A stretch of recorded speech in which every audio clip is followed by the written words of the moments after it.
राहुल गांधी ने कहा पिक्चर तो अभी बाकी है। बहुत अनलिमिटेड केसेस है, अभी पिक्चर बाकी है। और इसके बाद राहुल गांधी ने एटम बम फोड़ दिया। दरअसल दोस्तों, राहुल गांधी ने दिल्ली में एक बहुत बड़ी बैठक का आयोजन किया। इस बैठक में कांग्रेस के तमाम बड़े नेता पहुंचे और इन नेताओं से बिहार में होने जा रहे कार्यक्रमों को लेकर के बातचीत की। और इस बैठक के बाहर आने के बाद कन्हैया कुमार ने इस बैठक में क्या बात हुई वो भी बताया। महत्वपूर्ण कार्यक्रम तय किए गए हैं। पहला, स्वतंत्रता दिवस की पूर्व संध्या पर 14 अगस्त की रात को देश के तमाम जिला मुख्यालयों में कांग्रेस पार्टी लोकतंत्र बचाओ मशाल जुलूस का आयोजन करेगी। फिर आने वाले दिनों में पूरे के पूरे 22 अगस्त से लेकर के 7 सितंबर तक देश के सभी राज्य मुख्यालय में वोट चोर गद्दी छोड़ रैली का आयोजन किया जाएगा सभी स्टेट हेडक्वार्टर में।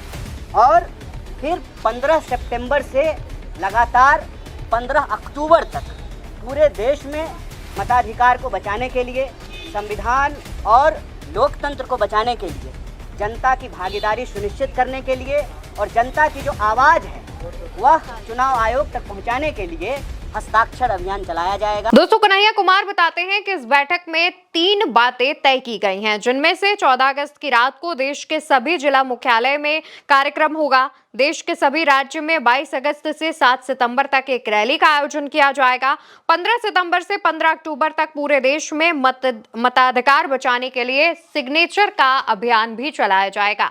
कन्हैया कुमार जब इस बात की जानकारी देते हैं तो उसके बाद से ही तहलका मच जाता है, क्योंकि बिहार में कुछ ही समय में विधानसभा चुनाव होने हैं और ऐसे में कांग्रेस अगर बड़े लेवल पर यह कार्यक्रम करेगी तो जाहिर तौर पर जनता के बीच कांग्रेस की पहुंच बढ़ेगी और इससे भाजपा को एक बड़ा नुकसान हो सकता है। वहीं आपको यह भी बता दें कि बिहार में कुछ ही समय में लगभग 17 अगस्त के आसपास राहुल गांधी के कार्यक्रमों की शुरुआत हो रही है, जिसमें राहुल और तेजस्वी यादव मिलकर एक कार्यक्रम करेंगे। ये रैली होगी जो कि लगभग 23 जिलों में की जाएगी और इस रैली में 50 विधानसभा क्षेत्र को कवर किए जाने की जो कवायद है वो की जा रही है और इसके लिए राहुल गांधी ने बाकायदा जो प्लान है वो तैयार कर लिया है। अगर हम इस प्लान की बात करें तो लगभग 17 अगस्त को रोहतास में यात्रा की जाएगी, 18 को औरंगाबाद में, 19 को गया नालंदा में, इसके बाद 21 अगस्त को शेखपुरा लखीसराय में, 22 अगस्त को मुंगेर भागलपुर में, 23 अगस्त को कटिहार में, 24 को पूर्णिया अररिया, 25 को ब्रेक लिया जाएगा,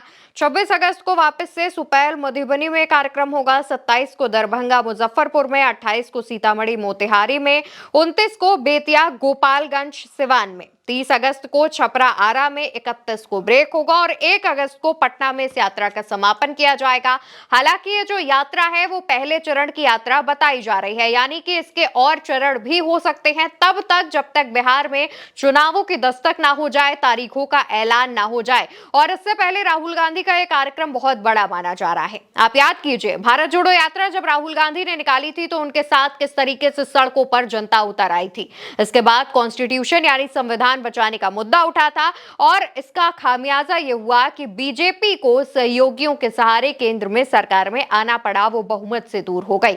और जब बिहार चुनाव से पहले राहुल गांधी ये हुंकार भर रहे हैं तो जाहिर तौर पर इसका जो इंपैक्ट है वो बिहार चुनाव में भी देखने को मिलेगा। और राहुल गांधी की इस तैयारी में कांग्रेस की तरफ से जो युवा नेता कन्हैया कुमार हैं वो एक बड़ी जिम्मेदारी निभा सकते हैं। कन्हैया कुमार ने इससे पहले भी बिहार में नौकरी दो पलायन रोको यात्रा निकाली थी और उस दौरान कन्हैया का साथ देने राहुल गांधी भी आए थे। तो ऐसे में जब राहुल गांधी इस बार बिहार आ रहे हैं तो जाहिर तौर पर इस रैली में कन्हैया कुमार की एक बड़ी भूमिका रह सकती है। कन्हैया कुमार लगातार बीजेपी पर आक्रामक देखे गए हैं, वो लगातार प्रधानमंत्री मोदी पर सीधे निशाने साधते हैं और उनसे सवाल करते हैं। ऐसे में कन्हैया कुमार को एक बड़ी जिम्मेदारी दिए जाने से भी काफी बड़ा इंपैक्ट युवाओं के बीच देखने को मिलेगा, क्योंकि आमतौर पर दोस्तों कन्हैया कुमार के जो पहुंच है, जो पकड़ है, वो युवाओं पर बहुत ज्यादा बताई जाती है।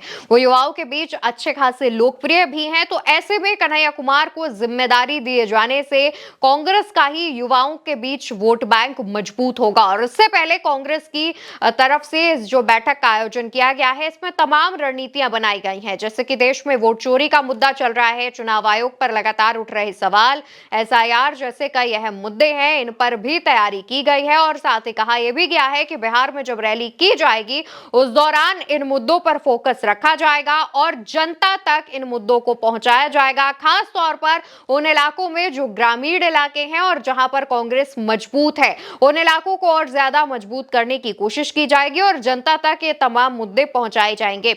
अब देखने वाली बात यह होगी दोस्तों कि जब ये यात्रा निकलती है तो उस दौरान जो तस्वीरें हैं वो कितनी कैसी सामने आती हैं और साथ ही इसका कितना इंपैक्ट आने वाले बिहार चुनाव में देखने को मिलेगा। और आपको क्या लगता है? आपके लिए एक सवाल छोड़कर जाती हूं कि क्या राहुल और तेजस्वी की इस यात्रा से एनडीए को नुकसान होगा? क्या एनडीए को इस यात्रा का और राहुल गांधी के इस आक्रामक अंदाज का खामियाजा आने वाले बिहार चुनाव में भुगतना पड़ेगा? इसका जवाब आप कमेंट सेक्शन में दीजिएगा और उल्टा चश्मा यूसी को ऐसी ही तमाम खबरों के लिए सब्सक्राइब करिएगा। नमस्कार।